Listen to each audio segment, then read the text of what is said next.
When does a nonprofit have to pay for a staff member? Well, that really depends on the nonprofit. Now, it's understandable that a donor, person who's donating money, wants to be sure that the money they're giving goes towards resolving or addressing the issue that they care about. That's why they're giving the money in the first place. And sometimes they don't understand that paying for personnel, the director or other staff, is a way to deal with it. Sometimes the only way to deal with it, to make sure that the nonprofit is actually sustainable, that the issues that have to be addressed on a day-to-day basis are actually being taken care of. But you know, it's really up to the nonprofit to explain, to sell the idea and to develop the trust with the donor that will enable them to feel that their money is going to the right place.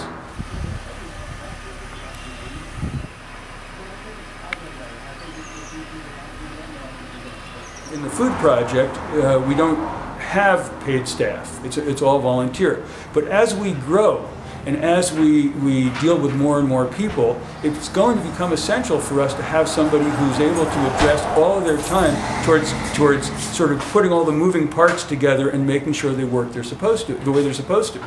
It's a tightrope, because you want to be sure that all the money that you have goes towards, or as much money as possible goes towards the issue. You know, that's why we do it to begin with. But at the same time, if you neglect the basics, you know, if you neglect the logistics for making sure that you can fulfill your obligations as a nonprofit, then you know, you're going to fall apart. So it's a tough road.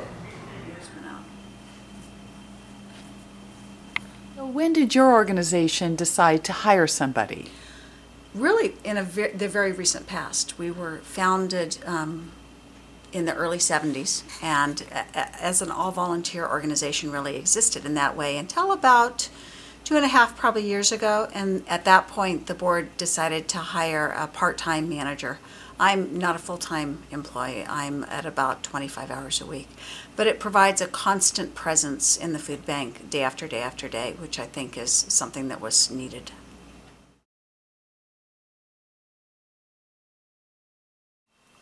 Well, Eyes to Burma is a direct aid nonprofit, and 100% of donations go to the mission of Eyes to Burma, which is to help the Burmese refugee community living at the Mae Sot dump. All the board members here in Ashland are volunteer. Fred Stockwell, who is on the ground in Mae Sot, is volunteer. He supports himself with his Social Security check and his retirement savings. When should a nonprofit hire a staff member? It should hire a staff member as soon as it's sure that either the service it was formed to provide is needed and is serving a significant number of people, or if it's an issue and advocacy group. When the community it's located in indicates by the volunteer participation and the willingness to become members that it deserves to stay in business. And the only way over the long haul to assure longevity is to have some paid staff. It is unfair to the people who are putting their trust in you, especially putting their money in you, to be paying staff primarily to raise money to support themselves. What you really want to do is have more volunteers, thanks to the fact that you have a steady hand on the wheel,